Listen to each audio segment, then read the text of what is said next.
अस्सलाम वालेकुम, मैं हूं सईद दलवी और आप देख रहे हैं मुकालमा। नाज़रीन, आज हम अपने प्रोग्राम में बात करेंगे क्लाइमेट चेंज के हवाले से।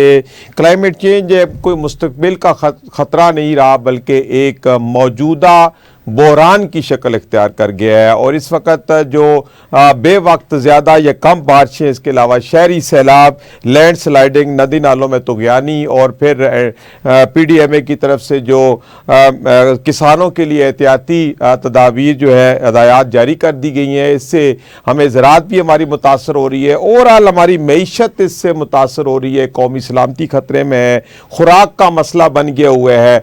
और इस वक्त पाकिस्तान को जितनी इस वक्त पर तवज्जो देनी चाहिए क्लाइमेट चेंज के हवाले से, इस कदर तवज्जो नहीं दी जा रही। सबसे बड़ा सवाल ये पैदा होता है कि पाकिस्तान कार्बन एमिशन में तकरीबन 1% तक बताया जा रहा है कि हमारी कंट्रीब्यूशन है, लेकिन हम इससे मुतासर जो दुनिया में सबसे ज़्यादा हो रहे हैं। इसका मतलब ये है कि कसूर हमारा नहीं है, दुनिया का कसूर है, लेकिन इसके नुकसानात जो है वो दिन ब दिन उसमें इजाफा होता जा रहा है। और पाकिस्तान को इस वक्त बहुत बड़ा चैलेंज का सामना है कि इस क्लाइमेट चेंज के मामले को किस तरीके से निपटा जाए।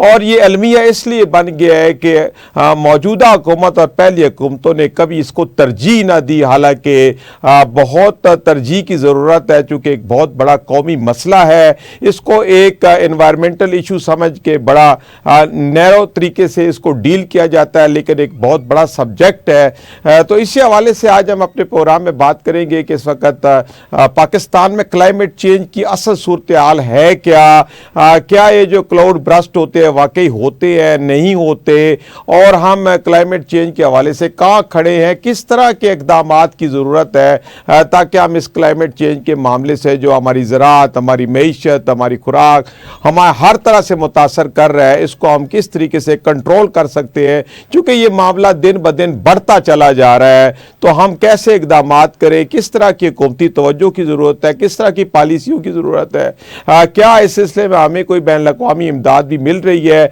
अगर मिल रही है तो फिर कहाँ खर्च हो रही है, और फिर हुकूमत के इस सिलसिले में जो पॉलिसियाँ हैं क्या वो स्टेबल है, क्या वो इस काबिल है कि वो इसके ज़रिए हम क्लाइमेट चेंज के इस मसले से निकल सकते हैं। इस हवाले से हम तफसीली बातचीत करेंगे। मुझे मुकालमा में ज्वाइन करिए आफिया सलाम साहिबा, आप माहिर हैं इसी क्लाइमेट चेंज की और आप इसके ऊपर काम कर रहे हैं सब्जेक्ट के ऊपर। आफिया सलाम साहिबा, मुकालमा में खुशामदीद। बहुत शुक्रिया।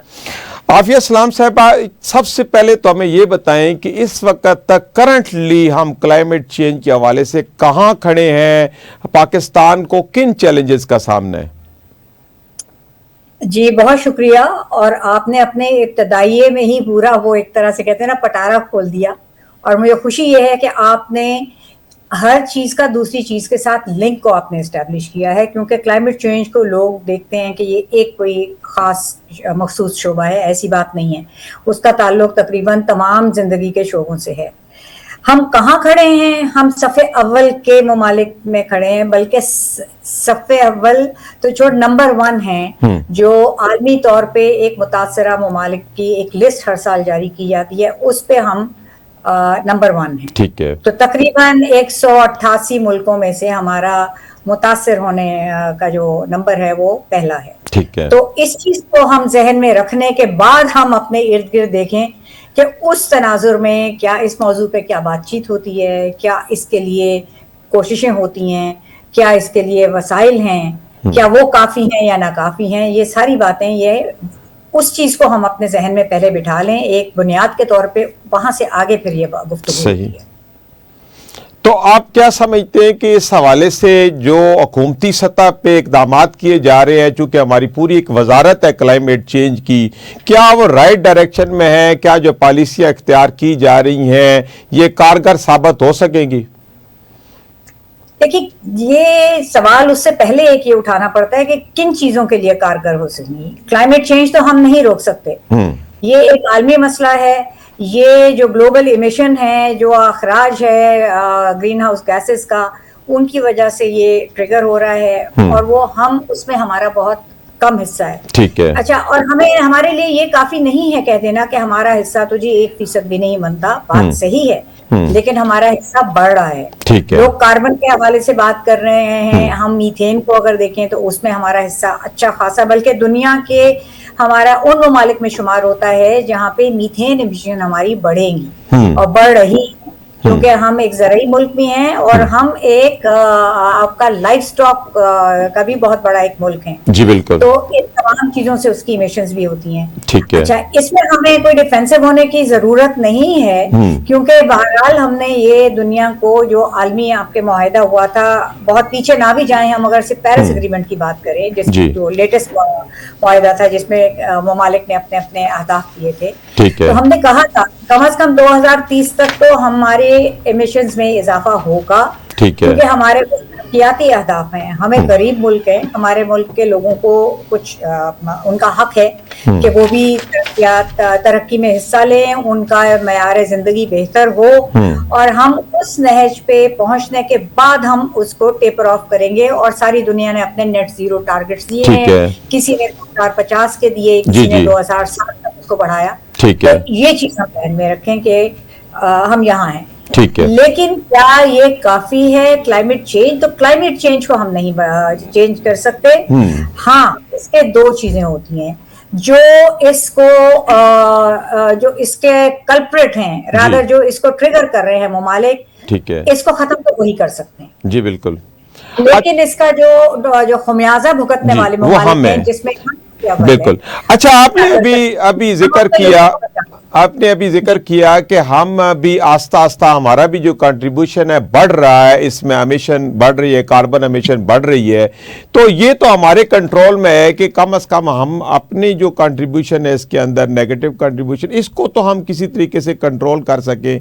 तो क्या इस हवाले से कोई इकदाम किए जा रहे हैं कि पाकिस्तान के अंदर क्लीन फ्यूल आए, हम ये जो डीजल और ये फर्नेस ऑयल कोल से हम ये चीज़ें कर रहे हैं, फिर ख़ासतौर पे भट्ठे हैं जैसे, फिर इसी तरह बाकी जो इसके स्टील के कारखाने, इस तरह की जो इंडस्ट्री है जो इसके अंदर कंट्रीब्यूट कर रही है, क्या इसको बंद करने के लिए, चेंज करने के लिए कोई हुकूमत के लेवल पे इकदाम हो रहे हैं? जी, लेकिन मैंने जो एमिशन बढ़ने की बात की थी, कार्बन से ज्यादा मैंने मीथेन का जिक्र किया था। अच्छा। और मीथेन की गैस बहुत ज्यादा, इससे उसके असरात कार्बन से ज्यादा गंभीर होते हैं। अच्छा। इसका ये मतलब नहीं है कि हमें उसको भी कम करने की जरूरत नहीं है। दुनिया भर में अब इस तरह के आपके जो लाइफ स्टॉक की फीड है वो इस तरह की आ गई है कि गाय के डकार से आपका इतने के मीथेन एमिशन नहीं होते। आपके हम लोग उगाते हैं, चावल भी उगाते हैं, गन्ना भी उगाते हैं, कॉटन भी उगाते हैं, हम फ्लड इरिगेशन करते हैं, और वो जो बहुत अरसे तक आपके जो खड़ी फसलों के अंदर वो आपका पानी खड़ा रहता है, उसमें ये कि फर्टिलाइजर और केमिकल फर्टिलाइजर और हम वो डालते हैं, पेस्टिसाइड वगैरह डालते हैं, उसकी वजह से इमिशंस जो है वो बहुत बढ़ जाती हैं। अच्छा, आप कह रहे हैं कि हुकूमत ने इसमें कुछ किया नहीं और हम किन चीजों को हम कम कर सकते हैं? तो बिल्कुल कम कर सकते हैं, करना चाहिए। इसके लिए बाकायदा पॉलिसी है, आपके इलेक्ट्रॉनिक व्हीकल पॉलिसी आई है, क्योंकि हमने देखा है कि हमारे जो इमिशंस का बहुत बड़ा हिस्सा है वो व्हीकल फ्यूल से आता है। सही। ठीक है, आपका जो अपने सनती ईंधन है वो भी हमारा जो है अभी तक फॉसिल फ्यूल के ऊपर डिपेंडेंट है बड़ी हद तक। हमने ठीक है अपने विंड फार्म भी लगाए हैं, क्योंकि हमारा एक मैप विंड का कॉरिडोर है, जी, तो उसको भी हमने किया है। सोलराइजेशन में दुनिया पाकिस्तान को देख रही है, अब वो सबसे टॉप पे उसका नंबर है। इसका क्रेडिट हुकूमत को नहीं, लोगों को जाता है। हुकूमत ने तो कई जगह पे इसको रिटार्ड भी करने की कोशिश की है, टैक्सेस वगैरह लगा के, लेकिन हमारे अच्छा, आफिया इस्लाम साहबा, हमें यासर दरिया साहब ने भी ज्वाइन किया है, माहिर मौलियात हैं। यासर दरिया साहब, मकालमा में खुशामदीद। बहुत शुक्रिया। यासर दरिया साहब, यहाँ पे बातचीत चल रही है, आफिया इस्लाम साहिबा बता रही हैं कि पाकिस्तान में इस वक्त क्लाइमेट चेंज की क्या सूरत हाल है, पाकिस्तान की क्या कंट्रीब्यूशन है और किस तरह के इकदाम किए जा रहे हैं। आप क्या समझते हैं कि इस वक्त क्लाइमेट चेंज का जो हमें सामना है, क्या पाकिस्तान उसको निमटने के लिए कोई ठोस इकदाम कर रहा है? जी बहुत शुक्रिया। सवाल तो मुख्तसर जवाब तो ये है कि गवर्नमेंट के लेवल पे स्कीम्स बहुत अच्छी हैं, अभी मुस्तकिल और बनी हुई हैं बहुत सारी, लेकिन उनके अमल दरामद इतना नहीं हो रहा है। सही। तो हम इसकी मिसाल यूं है कि अभी जो बजट पास हुआ है उसके अंदर फेडरल लेवल की तरफ से भी आया है कि आप क्लाइमेट प्रूफिंग करें। क्लाइमेट प्रूफिंग का मतलब ये है कि जितने प्रोजेक्ट्स सेंट्रल हुकूमत करेगी जो क्लाइमेट के हवाले से नुकसानदेह तो नहीं है, तो और एनवायरमेंट के हवाले से जाहिर, तो ये चीज उनको इंस्ट्रक्शंस तो आ गई है लेकिन उससे फॉलो नहीं किया जा रहा। जी जी। तो ये एक छोटी सी मिसाल है, लेकिन अगर तो ओवरऑल ये है कि कोशिश की जा रही है कि क्लाइमेट और एनवायरनमेंट की तरफ ज्यादा ध्यान दिया जाए, क्योंकि जी। क्लाइमेट चेंज भी आ रहे हैं। सही। और पाकिस्तान जो है वो एक इंतहाई वल्नरेबल मुल्क है। वल्नरेबल से मतलब यही है कि यहाँ पे आफतें किसी वजह से ज्यादा आ गई हैं, फिर जियोग्राफिकल लोकेशन कह लो, जो भी कह लो, ठीक है। पानी पानी का मिसमैनेजमेंट कह लो। तो यानी इसमें अगर हम इसको दूसरी तरह से भी देख सकते हैं कि अगर फॉर एग्जांपल अगर आप गर्मी को देखें जी। एक्सट्रीम हीट, तो एक्सट्रीम हीट के लिए जो है बाकायदा प्लान बनता है शहर का या डिस्ट्रिक्ट का, ठीक है। और उसको हम कहते हैं कूलिंग प्लान। ठीक तो है। वो कूलिंग प्लान जो है वो भी डॉक्यूमेंट तक मौजूद है, लेकिन ये कि उसकी इम्प्लीमेंटेशन की कोऑर्डिनेशन या कोई उसका ऑफिस नहीं है, यानी ठीक ना है। कोई ऑफिसर है जो कि उसका चार्ज लेता है। ठीक है। तो ये दो मैंने मिसालें दी। इसके अलावा अब समझे नेक्स्ट जो सीजन हमारा है ये अभी वाला, ये इसमें फ्लडिंग होगी, ठीक है। तो हमारे शहर जो है डूब जाएंगे। जी। सो ये एक और ठीक है। एडेप्टेशन, क्लाइमेट एडेप्टेशन का मसला है, ठीक जो है। कि वैसे के वैसे ही है, अभी ये सॉल्व नहीं हुए मसले। जी जी, बिल्कुल बिल्कुल ठीक है। अच्छा आफिया सलाम साहब, आप कह रही हैं कि ये क्लाइमेट चेंज को हम रोक नहीं सकते। अगर रोक नहीं सकते तो फिर इसके जो बद असरात हैं, इससे जो डैमेजेस आते हैं, इससे जानी माली नुकसान होता है, फिर इससे बचने के लिए कौन से ऐसे इकदाम हैं जो बर वक्त कर लिए जाएं तो कम से कम नुकसान हो? जी, इसमें देखिए दो चीजें हैं। इकदामात इसके हमें बड़ी हद तक पता है। अब बाकायदा मैपिंग हुई हुई है, नेशनल अडेप्टेशन प्लान बन चुका हुआ है, उसमें मैपिंग हुई थी कि कौन से इलाके ज्यादा खतरे में हैं, कौन से कम तर हैं, तो उसमें पूरी वो भी हमें प्लेसमेंट पता चल गई है। उसके लिए कई किस्म के इकदाम सजेस्टेड हैं कि उसमें आपके लेजिस्लेशन भी है, रेगुलेशन की इम्प्लीमेंटेशन भी है। जैसे दरियाओं के पेट में किसी को नहीं बैठने देना, आपने बस्तियां वहां नहीं बनने देनी, आपने वहां से रुकावटें खत्म करनी है जो वहां पे मौजूद हैं। तो ये चीजें तो हमें 2010 के फ्लड के बाद से पता है, लेकिन हुई नहीं है, क्योंकि हमने 25 में भी उन्हीं जगहों पे वही नुकसानात होते देखे जो हम पहले देखते चले आए थे। लेकिन कई जगहों पे वो नुकसानात नहीं हुए क्योंकि प्लानिंग हुई। 2010 में सबसे ज्यादा नुकसान हमने और 2022 में भी सिंध में देखा था। 2025 में ऐसा कोई नुकसान नहीं हुआ, इसलिए कि ना सिर्फ ये कि लोगों को उन नशेबी इलाकों से निकाल लिया गया, बल्कि जो दरिया थे और जो बड़े बड़े आपके आबी गुजरगाहें थी उनके पुश्तों को भी मजबूत किया गया, और जगहों पे भी यकीनन किया गया होगा। मेरा चूंकि ताल्लुक सिंध से है तो मुझे यहाँ का ज्यादा पता है। अच्छा, मेट ऑफिस जो है उसने अपनी अपग्रेडेशन की है, उसने अपने वार्निंग्स जिस तरह से लोगों को दी जा सकती हैं, इदारों को दी जा सकती हैं, वो निजाम ज्यादा फाल हुआ है। बल्कि अभी थोड़े दिनों में जब सक्खर में भी रेडार लग जाएगा बड़ा, तो और ज्यादा बेहतर हो जाएगा। तो लेकिन ये चीजें वो हैं जो कि आम लोगों की नजर पे नहीं आती। जहां तक हमारे शहरों में अर्बन फ्लडिंग का जिक्र होता है, वो हमारा मेरी जाती राय है, लोगों का इससे इख्तिलाफ हो सकता है। मैं कहती हूँ कि उसका क्लाइमेट चेंज से सिर्फ इस हद तक जिक्र है कि क्लाइमेट चेंज की वजह से अब जो आपकी सालाना बारिश होती थी वो अचानक 2-3 दिनों के अंदर हो जाती है, बिल्कुल वो वॉल्यूम उसका बढ़ जाता है। लेकिन अगर शहर के अंदर पानी जमा है, उसका ताल्लुक बदइंतजामी से है, उसका ताल्लुक हमारे उन बुरी आदत से है जिसकी वजह से हम कचरा उन तमाम निकास के रास्तों पे फेंक देते हैं, या उन निकास के रास्तों को इतना कम चौड़ा कर दिया है वहां पे इंक्रोच करके कि वो, लेकिन इंक्रोच कौन कर रहा है? वो लोग कर रहे हैं जिनके लिए कोई प्लानिंग नहीं की गई कि वो गरीब लोग आखिर कहाँ जाएं। पुअर हाउसिंग हमारे यहाँ कब बनी है? मेरे ख्याल में 50-60s के बाद जब इंडस्ट्रियल एक्सपेंशन हुई थी, तो तब कोई कोरंगी, न्यू कराची के अलावा कुछ ऐसे इलाके थे जो कि लोअर सोशियो इनकम ग्रुप के लिए थे। उसके बाद तो शहर में किसी को समाने की जगह जहाँ मिलती है वहां बना लिया, वहां पे बन जाता है, तो आबी गुजरगाहें बंद हो जाती हैं। बिल्कुल सही कह रहे हैं।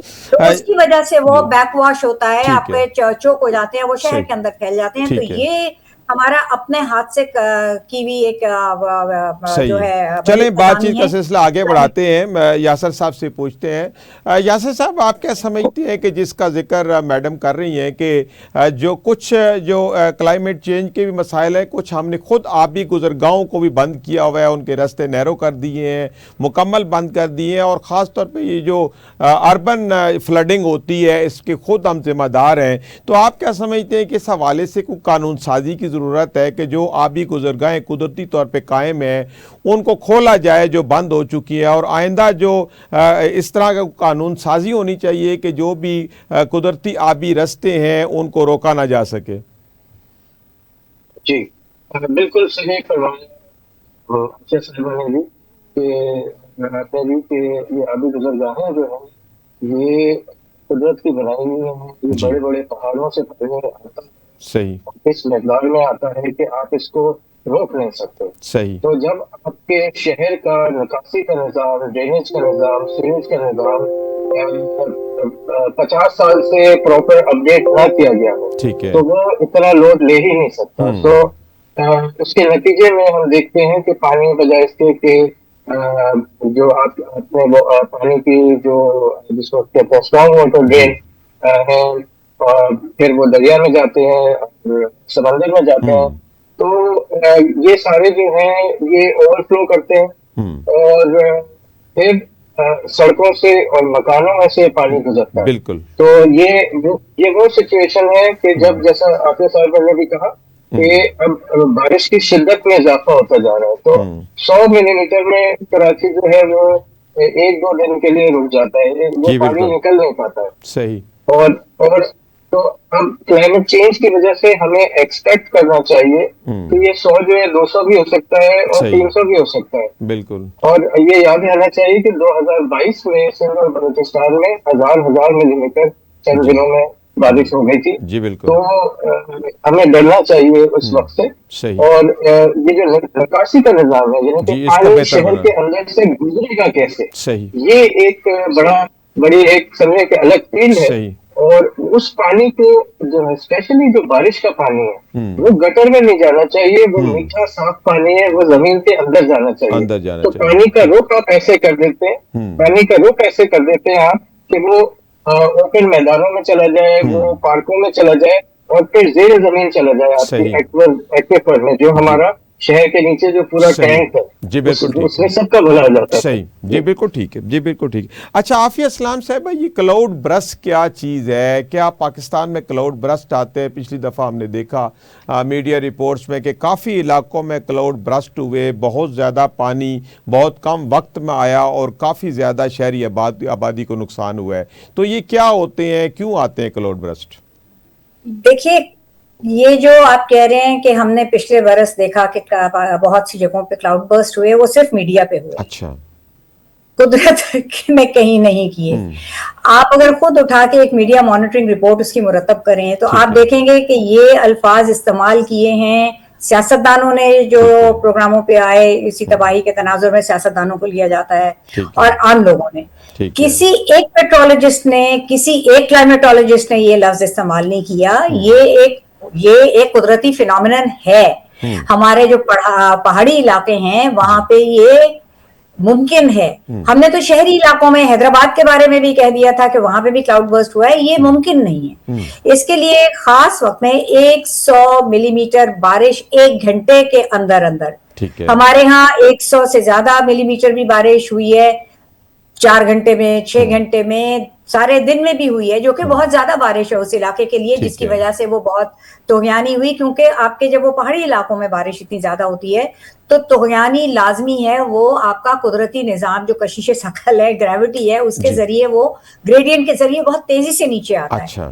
ठीक है, दरख्त हमने काट के खत्म कर दिए कि जो चीज उसको रोक सकती थी, जो सॉइल बाइंडर हमारे होते हैं, जो रास्ते की रुकावट हो सकते थे उस रेले के, वो अब हमारे पास रहे नहीं। लेकिन क्लाउड बर्स्ट कहीं नहीं हुआ, वो एक बहुत शॉर्ट अरसे के लिए बहुत तेज बारिश, आपकी 1 घंटे से अगर वो ज्यादा में आपके वो बारिश हुई है तो वो क्लाउड बर्स्ट की कैटेगरी से बाहर निकल के शदीद बारिश, मतलब इसको शदीद बारिश कह सकते हैं। बिल्कुल बिल्कुल। अच्छा चलिए, हमारे यहाँ साल कहीं नहीं हुआ। ठीक है। किसी मेट्रोलॉजिस्ट ने इस चीज को, मैंने चीफ मेट्रोलॉजिस्ट से भी पूछा, मैंने सिंध में जो हमारे चीफ मेट्रोलॉजिस्ट हैं उनसे भी पूछा, हमने ठीक है। डीजी मेट और पिछले दो डीजी मेट थे जी जो वर्ल्ड जी, ठीक है। मेट्रोलॉजिकल ऑर्गेनाइजेशन के डायरेक्टर जी। रहे हैं, उनसे भी पूछा। अच्छा, सबने ठीक है। कहा टेक्निकली ये क्लाउड बर्स्ट नहीं मुमकिन था। नहीं, ठीक है। अच्छा, बातचीत का सिलसिला आगे जारी रखते हैं। यासर दरिया साहब, जैसे आफिया सलाम साहबा कह रही हैं कि ये जितनी भी रिपोर्टिंग हुई है क्लाउड बर्स्ट के हवाले से, ये गलत हुई है, क्लाउड बर्स्ट नहीं था बल्कि ये शदीद बारिश थी। तो आप क्या समझती हैं कि इतनी ज़्यादा जो बारिश, जैसे चकवाल में आपने सुना होगा कि बहुत कम वक्त में बहुत बारिश हुई, पेशावर में, दीगर भी KP के कुछ अजला में बहुत ज़्यादा बारिशें हुई जिसमें बहुत ज़्यादा अमवात भी हुई, बहुत ज़्यादा जानवर जो हैं वो भी बह गए। तो आप क्या समझते हैं कि इस किस्म की जो बारिश होती है, क्या हम इसे क्लाउड बर्स्ट कह सकते हैं? नहीं, मेरे ख्याल में आसिफ साहब ने बिल्कुल सही फरमाया कि उसका बहुत स्ट्रिक्ट क्राइटेरिया है। वो एक साइंटिफिक एक फिनोमेना है जिसको क्लाउड बर्स्ट कहा जाता है। अच्छा, तो हर शदीद बारिश को आप क्लाउड बर्स्ट नहीं कह सकते। तो सही। उसका क्राइटेरिया जब तक पूरा ना हो, और वो उन्होंने उसकी सोर्सेज भी बताई, और ये बात सब दुरुस्त है। जी जी तो शदीद बारिश जो है वो हमारे यहाँ होती है, जी तो जी जैसे पिंडी की बारिश होती है, तो इंतहाई शदीद बारिश होती है, और ऐसे जैसे कि एक दीवार सी खड़ी हो जाती है सामने, जमीन में जो है 6-6 इंच पानी जी रोड पे आ जाता है। तो ये शदीद बारिश है, और शदीद बारिश तो होती है हमारे सिरे इलाके में, तो होती है। ठीक है, सही सही है। अच्छा, आफिया सलाम साहबा, ये जो इस वक्त क्लाइमेट चेंज का मामला है, ये हमारी ज़राअत को किस तरह मुतासर कर रहा है? चूँकि वक्त पे वक्त ज़्यादा या कम बारिशें, फिर सैलाब, इस तरह के मसाइल हो रहे हैं, तो हमारी ज़राअत इससे कितनी मुतासर हो रही है? देखिए, ये दो मुख्तलिफ तरह से हो रही है मुतासिर। एक तो सीजन चेंज हो रहे हैं, दूसरा बारिश का सीजन चेंज हो रहा है। ठीक है। पहली बात जो मैं कह रही हूँ उसकी वजाहत करूं कि आप खुद देख लीजिए कि बाहर का मौसम हमारे यहाँ से अब खत्म हो गया है, तकरीबन पिछले 4-5 साल से। ठीक है। जो एक ट्रांजिशन का पीरियड था जब सर्दी कम होती थी, मुतदिल मौसम होता था और उसके बाद गर्मी आती थी, ठीक है। ये हम 5 साल से नहीं देख रहे। ठीक है। उसका नुकसान ये होता है कि जब सर्दी के फौरन बाद आपकी गर्मी हो जाती है, तो आपकी जो फसल है वो उस तरह से, उसके जो दाने हैं, उसके खोशे हैं जो आपके खासतौर पे ग्रेन्स के, वो उस तरह से नहीं पक पाते जैसा कि एक नॉर्मल उसका साइकिल है। ठीक है। और उसके अंदर वो आपके ग़िज़ाई जो कुव्वत है, या जिसको हम न्यूट्रिशन कहते हैं इंग्लिश में, वो उस लेवल तक नहीं पहुंचती, तो कम न्यूट्रिशन की ग्रेन होती है, जिससे जाहिर है आपकी हेल्थ के ऊपर असर पड़ता है। जी बिल्कुल। और कम न्यूट्रिशन की ग्रेन जाहिर है वो उस क्वालिटी की नहीं होती कि आपको उसकी वो प्राइस मिले, आपको एक्सपोर्ट भी वो आप उस तरह से नहीं कर सकते। ठीक है। दूसरी चीज जो है वो हमारे मौसम, बारिशों के मौसम की तब्दीली है कि आपके अब मार्च और अप्रैल में बहुत शदीद बारिशें हम देख रहे हैं और ज्वालाबारी के साथ देख रहे हैं। ठीक है। और वो मौसम है जब फसलें अभी पक के खड़ी होती हैं हार्वेस्टिंग के लिए, और वो खड़ी फसल आपकी लेट चुकी होती है, आपके लाइफ स्टॉक का नुकसान होता है। ये पिछले कोई 8-9 साल से हो रहा है। ये पिछले साल इसलिए सबकी नजर में आया कि जी इस्लामाबाद में हुआ है, तो मीडिया सेंटर है इस्लामाबाद, लोगों ने देखा जी तर ओले गिर रहे हैं, आपकी गाड़ियां स्मैश हो रही हैं, सोलर पैनल स्मैश हो गए, बिल्डिंग्स के अंदर पानी आ गया, शीशे टूट गए। तो तब पता चला कि ये मार्च अप्रैल की बारिश जो है ये थी। लेकिन किसान इसके साथ पिछले 8-9 साल से इसका खमियाजा भुगत रहे हैं। उनके जानवर तक मर जाते हैं, क्योंकि एक मौसम आता है जब किसानों को पता होता है कि शदीद बारिश हो या बर्फबारी, उसके लिए उन्होंने पाड़े बनाए होते हैं अपने जानवरों को, जिसके अंदर वो रखते हैं, उनकी हिफाजत होती है। इसमें वो खुले फिर रहे थे, तो उनका भी नुकसान है। तो ये भी क्लाइमेट चेंज है कि हम अभी तक समझ ही नहीं पाए कि ये अब ये ऐसा, ये this is a new normal जिसको कहा जाता है ना अंग्रेजी में, कि अब ये ऐसा होगा। अच्छा, अब ऐसा होगा तो क्या हमने कोई अर्ली हार्वेस्टिंग वाले क्रॉप वैरायटी कोई पैदा कर ली है? हमारे पास बहुत सी यूनिवर्सिटीज हैं जो कि ज़राई यूनिवर्सिटीज हैं। ऐसी कोई यूनिवर्सिटी जो उस वक्त से पहले आपके शॉर्ट साइकिल के क्रॉप्स को इंट्रोड्यूस करके उनको उस मौसम से पहले पहले कर ठीक ले। है। दूसरी ये वाली कि न्यूट्रिशन इसके अंदर हम जी, कैसे बिल्कुल। इंश्योर करें जब अगर आपको वो सही कह रहे फरमाइश में, ये हैं, सारी बिल्कुल। रिसर्च, तो सही। हमें रिसर्च एंड डेवलपमेंट पे बहुत की ज्यादा ज़रूरत है ताकि बदलते मौसम के साथ एडजस्ट किया जा सके। अच्छा यासर दरिया साहब जी, क्लाइमेट जिस प्रूफ तरह की जो यासिर ने बात की, ये क्लाइमेट प्रूफिंग है of your entire agricultural sector and livestock sector. सही सही। आसिया इस्लाम साहबा, ये ग्लेशियर्स भी दिन पर दिन तेज़ी से पिघल रहे हैं, तो हमारे तो चूंकि ग्लेशियर्स बहुत ज़्यादा हैं हमारे नार्दर्न एरियाज़ के अंदर, तो आप क्या देख रहे हैं कि मुस्तकबिल में ज़्यादा ग्लेशियर पिघलने से, ग्लोबल वार्मिंग होने से किस किस्म के ख़तरात का सामना हो सकता है हमें? देखिए, उन खतरात को तो हम अभी से फेस कर रहे हैं। ठीक है। ठीक है, पूरा जो आपका HKKH बेल्ट है, जो कि हिंदू कुश, हिमालय, काराकोरम, तो उसमें काराकोरम तो बिल्कुल ही हमारे यहाँ है ठीक और है। सिलसिला ये एक ही है। तो यहाँ पे हम देख रहे हैं कि बहुत जल्दी, एक तो वहां गर्माइश बहुत हो गई है, ठीक है। यानी गिलगित में कभी किसी ने नहीं सोचा था कि +30 टेम्परेचर्स रहेंगे। हम लोग जो जमीनी इलाके के लोग हैं, वो हम लोग यहाँ से जब जाते थे वहां पे गर्मी की छुट्टियों में भी, तो गिलगित में ठंड होती थी, गिलगित में, बल्तिस्तान में, चित्राल में, सवात में, वो हमारे हिसाब से वो भी फिर भी ठंडे मौसम होते थे, लेकिन वो अब नहीं है। उसकी वजह से बहुत तूफ़ानी आ रही है, ग्लेशियर लेक आउटबर्स्ट, फ्लड्स आ रहे हैं। उसमें भी सिर्फ हमारे हाथ में जो चीज है वो बचाव की है। इसके लिए आगाही हो वहां के लोगों के लिए, अर्ली वार्निंग सिस्टम्स हो, उनको वहां से फौरी तौर पे निकालने का बंदोबस्त हो, और उनकी बस्तियों को उन रेलों से महफूज करने के लिए, और ये तरीके इस्तेमाल हो रहे हैं। अब ये और बात है कि वो उतनी तेजी से नहीं हो रहे, को एक जगह एक वादी के हम सिक्योर करते हैं तो दूसरी वादी में हो जाता है, फिर अगेन ये ग्लोबल वार्मिंग के शख्स आने हैं। लेकिन इसमें हमें बहुत ज्यादा इन्वेस्ट करने की जरूरत है, क्योंकि देखिए वहां पे जमीन बहुत कम होती है, वहां छोटे छोटे प्लॉट्स होते हैं जिसके ऊपर वो अपनी काश्तकारी करते हैं, जिनके ऊपर उनके घर, और ना सिर्फ ये कि ये फिजिकल डैमेज होता है कि उनके लाइव्स को अगर बचा भी लेते हैं तो जमीन उसके बाद दोबारा वहां ना बसने के लिए जमीन होती है, ना काश्तकारी के लिए होती है, उनके लिए फिर क्या दूसरा ऑल्टरनेट क्या है, उसके इंतजाम होने चाहिए।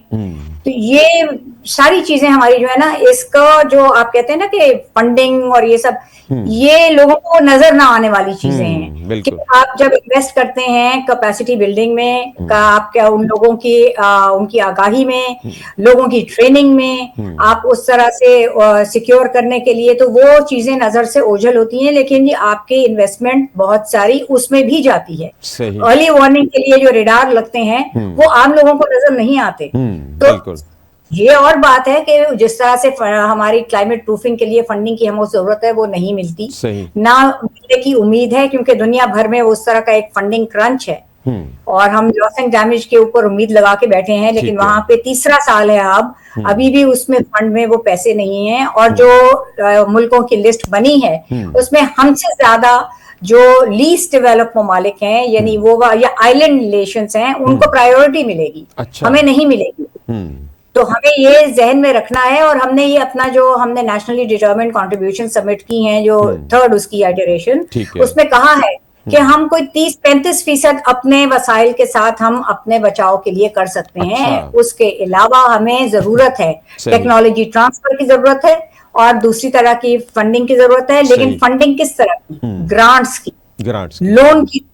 हाँ, पहले ही बाल लोन्स में जकड़ा हुआ है। हाँ जी। तो ये सभी ना सिर्फ पाकिस्तान बल्कि ग्लोबल साउथ के इसी तरह के दूसरे जो मुतासरा ममालिक हैं, उनकी तरफ से आलमी फोरम से हो रही है, होगी, होती रहेगी जब तक इसके कोई मस्बत नताइज नहीं लेंगे। एक ही तरीका है क्लाइमेट चेंज के असरात को खत्म करने का या कम करने का, कि जो इसके ट्रिगर हैं, जो वो ममालिक हैं जहां से एमिशंस हो रही हैं, अभी तक हो रही हैं, अभी तक वहां पे फॉसिल फ्यूल, तो वो कम करेंगे तो असर कम होगा। जी ठीक है।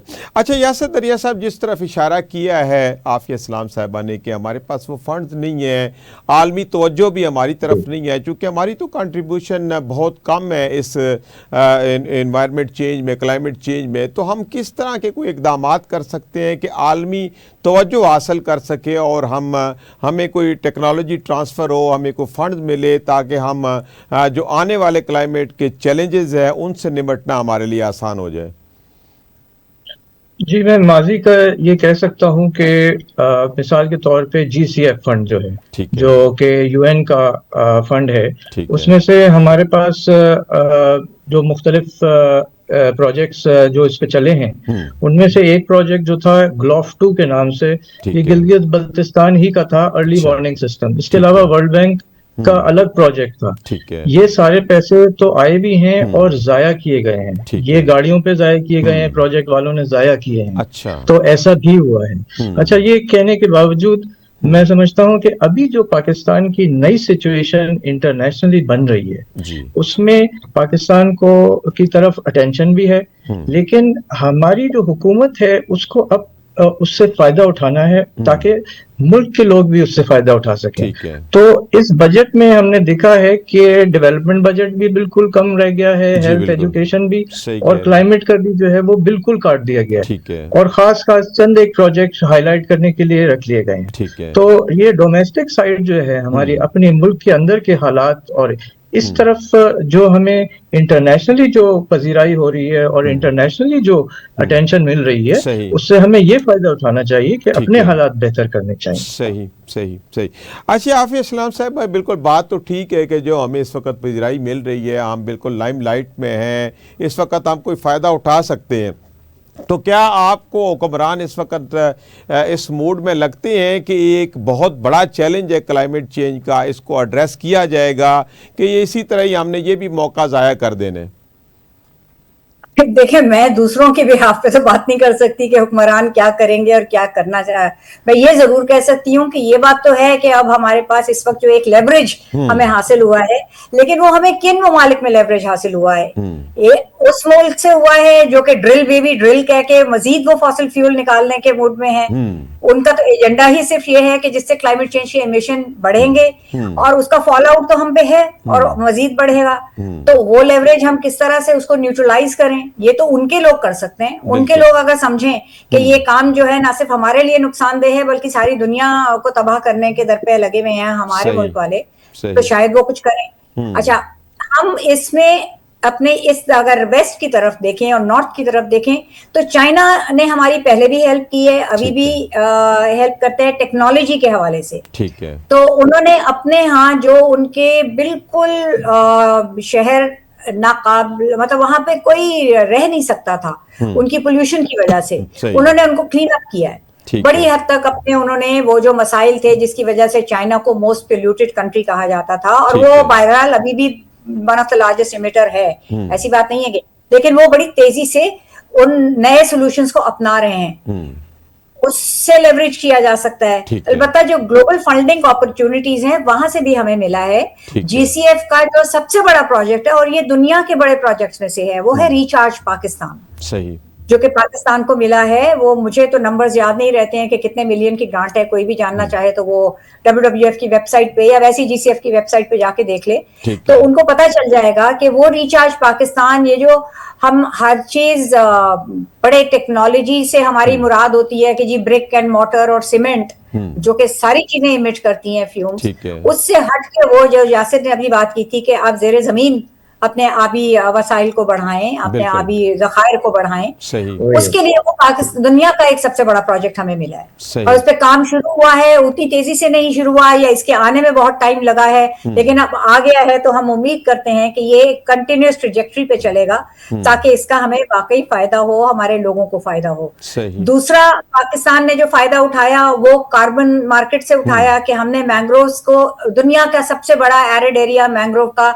पाकिस्तान का रिकॉर्ड है। दुनिया में किसी मुल्क में इतने ज्यादा मैंग्रोव्स नहीं उगाए गए जितने पाकिस्तान में उगाए गए। उससे जो कार्बन क्रेडिट अर्न किए, उसकी वजह से ना सिर्फ ये कि हमें मजीद इनको बढ़ाने का मौका मिलेगा, और अब हम दूसरे जो हमारे जंगलात हैं उसकी तरफ भी अब तवज्जो कर रहे हैं। जो जंगलात का रकबा तो हमारा बहुत कम है ना, उसको बढ़ाने की जरूरत है, तो उसमें भी इन्वेस्टमेंट जाएगी। लेकिन इन जंगलात के अंदर रहने वाली जो कम्युनिटीज बहुत ही ज्यादा पसमानदा थी, उनका प्रोफाइल अप करने का मौका मिलेगा, क्योंकि ये फंड का डिजाइन ही इस तरह से है कि इसमें से परसेंटेजेस मुख्तस हैं कि कितना पैसा के फंड आपके प्रोजेक्ट के किस काम में जा सकता है, कितना कम्युनिटीज में जाएगा, कितना आपका रिफॉरेस्टेशन में जाएगा। तो आई थिंक ये हमारे कुछ पॉइंट्स ऑफ होप हैं जो हमें नजर आए हैं पिछले 2-3 साल के अंदर अंदर। इसको हम बिल्ड करें, मुल्क के दूसरे इलाकों में भी यही अब इसकी तरफ नजर जा रही है। ठीक है। और दूसरी बात है कि जो मैंने आगाही का कहा कि आगाही का लोगों को नजर नहीं आता कि उसके ऊपर जो पैसे हैं पाकिस्तान को जीसीएफ की सही। तरफ से फंड मिला था जी, हमारे ठीक बहुत है। से गैप खत्म जी, करने ठीक। जी, के। ठीक। हमारे यहाँ जो जेंडर गैप जी, रिपोर्ट जी। बनी है, जी, ठीक है। जी, ठीक है। दुनिया भर में नहीं थी हमारे सही। पास। हमारे जेंडर एक्शन ठीक है। प्लान बन चुका हुआ है जीसीएफ सही। फंडिंग से। जी, ठीक है। अच्छा So, यासर दरिया साहब, पाकिस्तान में क्लीन एनर्जी की तरफ कुछ नहीं हो रहा, जो कुछ रायतें दी गई थी सोलर एनर्जी पे वो भी विड्रा कर ली गई, तो आप क्या समझते हैं कि क्लाइमेट चेंज को कंट्रोल करने के लिए क्लीन और रिन्यूएबल एनर्जी की तरफ जाना कितना ज़रूरी है? जी, ये तो ऐसे समझें कि हम लोग पीछे रह गए थे और उसमें गवर्नमेंट ने तो कुछ खास काम नहीं किया। अलबत्ता सोलर की एक्सपोर्ट चाइना से जो कि हमने इंपोर्ट किए, जो उन्होंने लातादाद बना दिए, यानी कि ठीक है। वो अपने लोगों को तो मुफ्त सोलर लगा के दे रहे हैं चाइना ठीक के है। अंदर। सही। तो मार्केट में जो है उसकी वो प्राइसेस इतनी कम हो गई, आधे से कम। तो पिछले 2 साल में आप यकीन करें सोलर में अब हम बहुत आगे चले गए हैं। ठीक है। तकरीबन 50% से ज्यादा हमारा सोलर हो गया है और ये सब चीप इंपोर्ट है जो मार्केट के जरिए पाकिस्तान में आया है ठीक है। और ये उन जगहों पे जा रहा है जहां पे कि बिजली थी ही नहीं। तो ये हमें बहुत बड़ा फायदा हुआ है और इसके नतीजे आप देखेंगे कि हर फैमिली जो है ना उस पे पॉजिटिव हाथ पड़ेंगे, ठीक क्योंकि है। अब लाइट और पंखा ये आप चला सकेंगे उनके ऊपर। सही। तो एक तरफ तो ये यानी सोलर की साइड है, लेकिन दूसरी तरफ आप ये देखिए कि हम लोग कोल पे अभी हमारा बहुत ज्यादा इन्हिसार है। जी, बिल्कुल। चाइना ने हमारा जो है वो कोल के प्लांट्स लगवाए, उन्होंने फंडिंग भी की, ठीक है। लेकिन उसके बाद चाइना ने इंटरनेशनल फंडिंग कोल की रोक दी है। और ये उस सिलसिले का हिस्सा है कि चाइना जो है एक ग्रीन टर्न ले रहा है, ले सही। चुका है। उन्होंने फैसला किया था तकरीबन उनका जो अभी का जो पूरी दिहाई का जो प्लान होता है 10 साल का, उसका आप समझें कि उसका जो नाम उन्होंने रखा है वो ही है इकोलॉजिकल सिविलाइजेशन। अच्छा। तो आप उस पॉइंट ऑफ व्यू से सोचें तो उन्होंने हर चीज पे असर किया है। जो सही। बीजिंग की हवा थी वो इंतहाई गंदी थी। जी बिल्कुल। नाज़रीन, आप सुन रहे थे माहिरीन की आरा कि इस वक्त क्लाइमेट चेंज के हवाले से किस तरह के चैलेंजेस का पाकिस्तान को सामना है और किस तरह के इकदाम हमें किए जाने चाहिए ताकि हम इस क्लाइमेट चेंज के मामले से निकलें। सबसे सर फहरिस्त बात ये है कि चूँकि ये क्लाइमेट चेंज तो होना है, इसको हम रोक नहीं सकते, लेकिन इसके जो नुकसानात है उससे बचाव मुमकिन है। ख़ास तौर पर आबी गुज़रगाहों के जो बंदिश है, फिर उनको नैरो कर देना, उसके ऊपर आबादियाँ खड़ी कर देना, ये एक बहुत बड़ा मसला है। फिर क्लीन एनर्जी की तरफ जाना बहुत बड़ा मसला है। फिर एक ऐसी स्टेबल पॉलिसी की ज़रूरत है कि जो हमें आस्ता आस्ता करके इस मसले से निकाले। फिर इसके अलावा हमें अपने मसले को लेकर के, चूँकि इसमें हमारी कंट्रीब्यूशन कम है और इसके अफेक्टी हम बहुत बड़े हैं, तो हमें अपने मसले को लेकर के अक़वाम आलम में इसको तवज्जो हासिल करनी चाहिए ताकि बाहर से भी हमें फंडिंग आए और फंडिंग का प्रॉपर इस्तेमाल हो ताकि हम इस क्लाइमेट चेंज के मसले से निकल सके। नाज़रीन, इसी के साथ प्रोग्राम का वक्त अपने इख्तिताम को पहुँचता है। मैं अपने मेहमानों का बेहद मशकूर हूँ कि जिन्होंने वक्त निकाला और प्रोग्राम में शामिल हुए। नाज़रीन, अपने मेज़बान सईद अलवी को इजाज़त दीजिए। अल्लाह हाफ़िज़।